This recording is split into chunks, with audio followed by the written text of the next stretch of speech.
Aminin po natin, sadyang matitigas po ang karne ng baka na napoproduce po natin dito sa Pilipinas. Journey of success born from the dust. Great Ark Farm. Great morning mga kabaka, Arnel Corpus po, mula po rito sa Great Ark Farm. Buwabati po sa inyo ng isang magandang araw. Ngayong araw mga kabaka, gusto ko pong mapag-usapan po natin yung patungkol po sa uri ng ating karne dito sa Pilipinas. Alam niyo po, bago po mag-pandemic ay mapalad po tayo na nagkaroon po tayo ng restaurant. At ang lagi pong challenge ng mga restaurants ay kung paano po magkaroon ng consistent na quality ng karne. At kung paano po na tuwing kakain po tayo ay yung malambot na uri ng karne ang ating kakainin. Sa ngayon po mga kabaka, nakakalungkot pero aminin po natin, sadyang matitigas po ang karne ng baka na napoproduce po natin dito sa Pilipinas. Dahil nga po, dominante po ng ating lahi ay yung tinatawag na Brahman. Ngayon po, gusto ko pong mapag-usapan natin ito, ano po yung mga posibilidad. At of course, sa mga darating na araw, sobrang dami po naming mga video na hinanda sa inyo.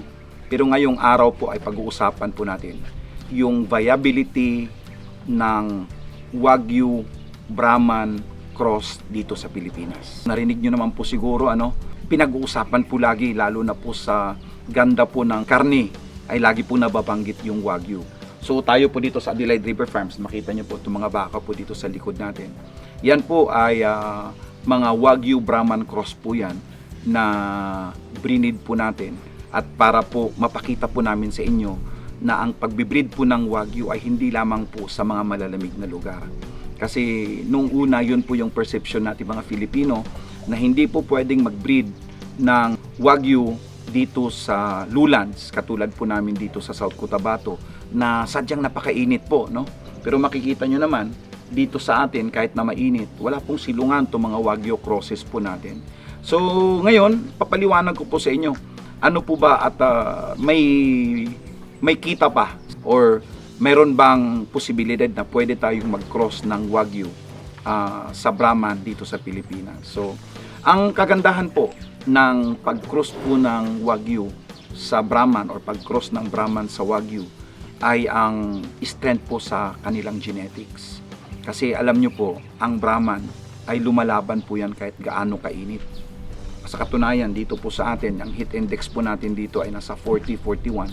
Pero wala po tayong silungan kasi sadya pong matibay ang Brahman. So yan po ang genetic strength po ng Wagyu. I-cross po natin sa Brahman ay ang kanilang heat tolerance.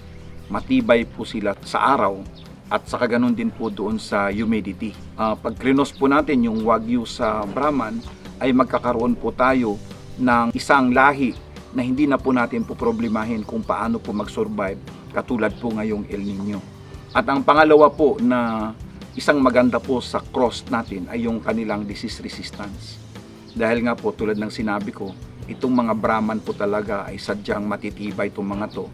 At pag ang Wagyu ay krinos po natin sa Brahman ay okay po tayo dyan. Hindi po madaling mahawaan po ng sakit o kaya ay magkasakit. Nakita nyo naman po dito sa Great Ark Farm, wala naman po tayong issue pagdating dyan. No? And of course, higit sa lahat, ang kagandahan po nito is yung meat quality. So sabi ko nga kanina, ang pinakamatigas na karni ng baka ay yung mga katulad po ng lahi ng Brahman. At ang pinakamalambot po naman sa buong mundo ay yung Wagyu. Kaya ang gagawin po natin, of course, i-cross natin yung karne na pinakamatigas sa karne na pinakamalambot. Gaganda po yung ating karne.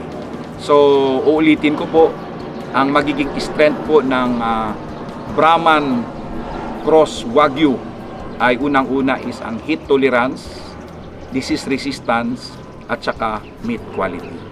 So, ano po dapat yung ating mga strategy po para sa breeding program na to?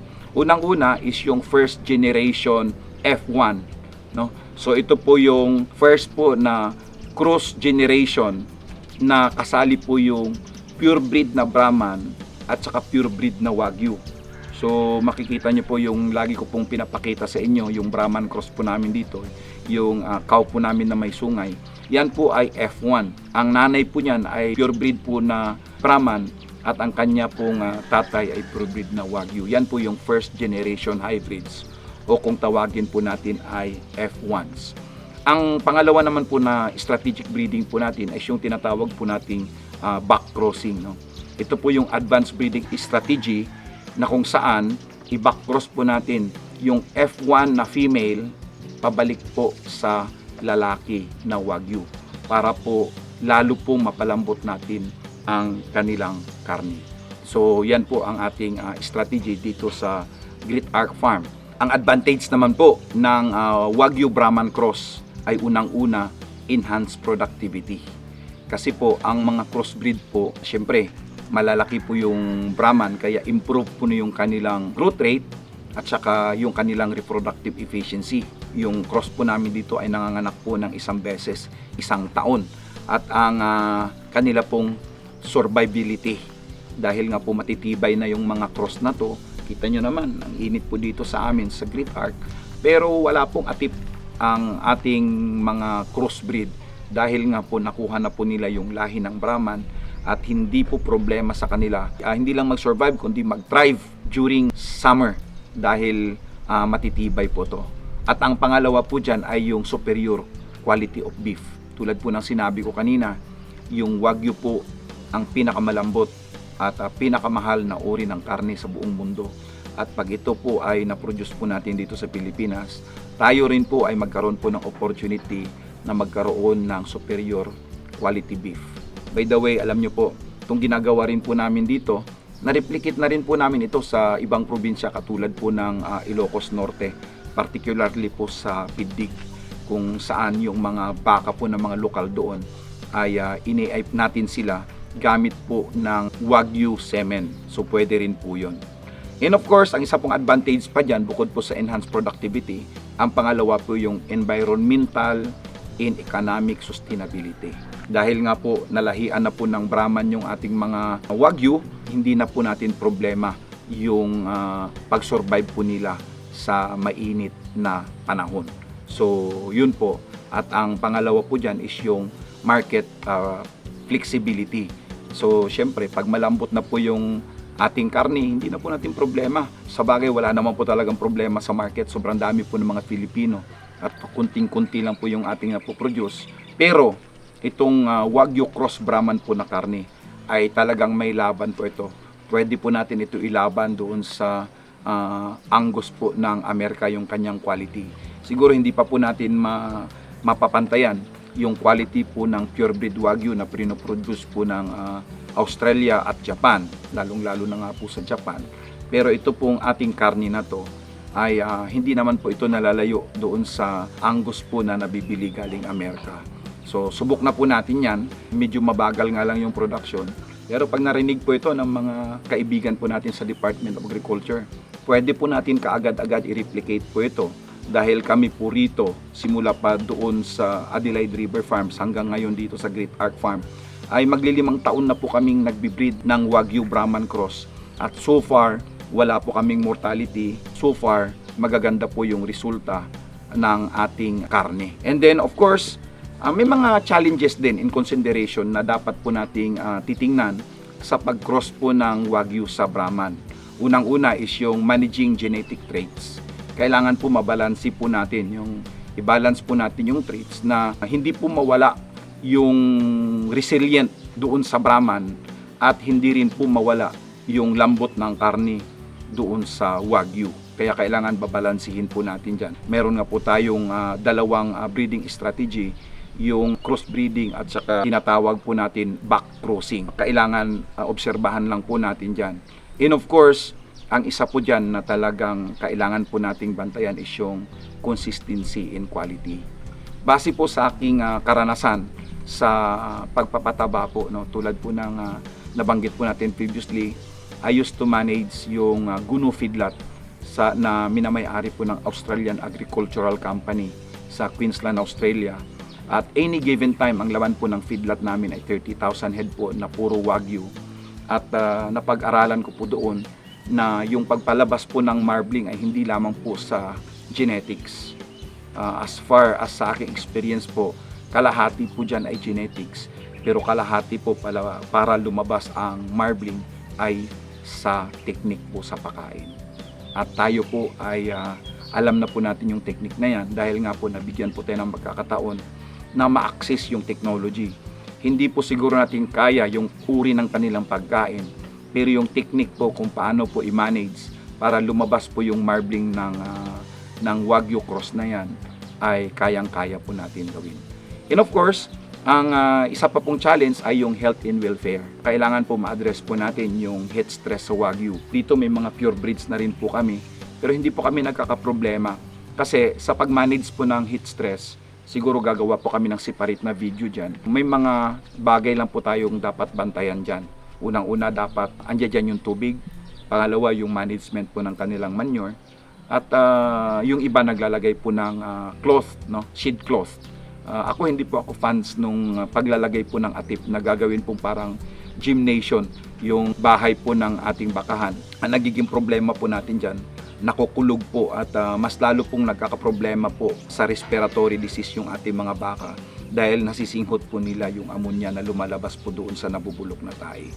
And then, ang isa po dyan ay yung parasite and disease management. Tayo po dito sa Grit Arc, simpleng-simple lang po yung ating protocol po dito. Pagdating po ng ating mga hayop ay binibigyan po natin sila ng isang shot ng vitamin EDE at saka yung aming pamurga is yung ivermectin. No? Hindi po ako veterinarian, pero yan po ay base sa aking karanasan. Anyway, gagawa rin po kami ng mga video patungkol po sa iba't ibang uri ng purga para sa mga baka. Ang isa po natin pagtuunan is yung market development.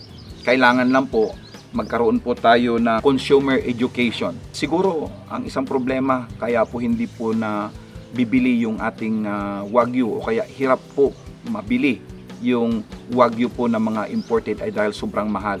Tayo po ang pangarap po natin ay siguro mga 1,500 per kilo po sa pinakamagandang produkto natin sa Wagyu Cross ay pwede na po yan at kikita na po yung ating operations.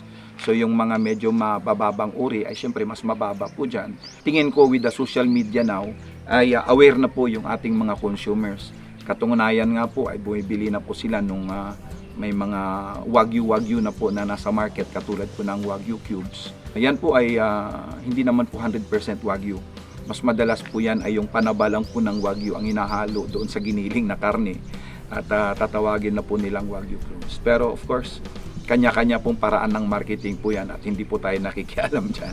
So, at saka of course yung pricing strategy. Tulad ng sinabi ko kanina, kailangan lang po na itong ma-produce po natin ay kayang-kaya pong bilhin na ma-enjoy po ng ating mga customer. Kasi hindi naman po pwede, maganda yung ating produkto, pero hindi naman po abot kaya ng mga ordinaryong Pilipino.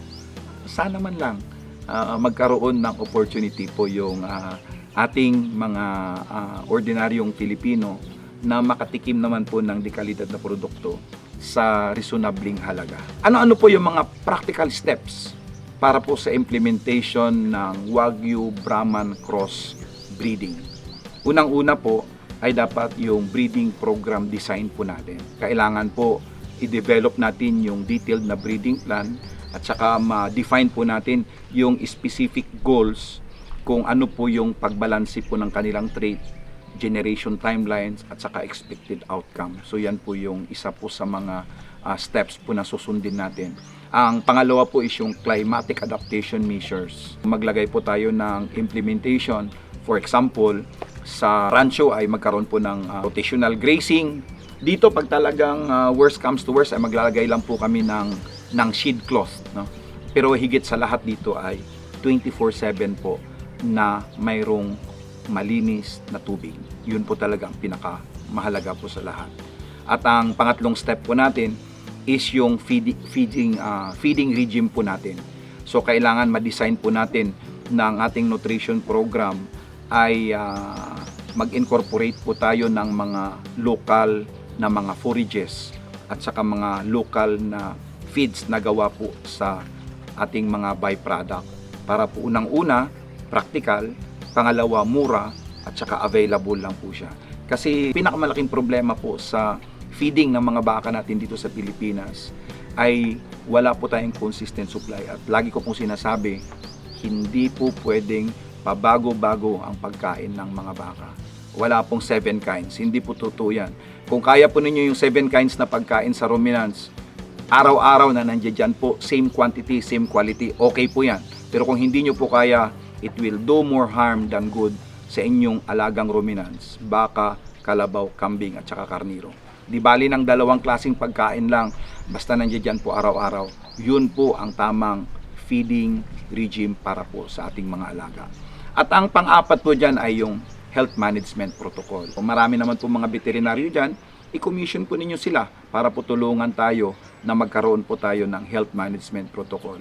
At siguro sa mga darating na panahon, sabi ko nga po, more than 40 videos na po yung nakaline up po na gagawin namin ni Pastor Julius. At baka yung health management protocol ay isa po yan sa mga gagawin po naming video in the future. And of course, yung market integration strategy. Kami po sa Great Ark Farm, ang dream po namin ay makabalik po kami ulit doon sa restaurant business kung saan kami po ang makakahuli noong value chain mula po sa breeding, backgrounding, fattening, slaughtering, up to cooking.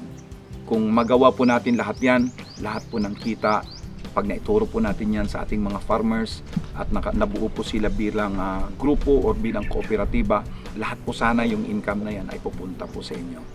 Bilang panghuli po, the Wagyu Brahman Cross ay nagpipresent po ito ng isang oportunidad sa ating mga magbabaka dahil nga po sa Wagyu's premium beef quality at saka sa Brahman's environmental resilience. Pag pinagsama po natin yung dalawa na yan, ay sigurado po maayos ang kita, maayos ang produkto at magiging resulta po yan, maayos na buhay sa bawat magsasakang Filipino.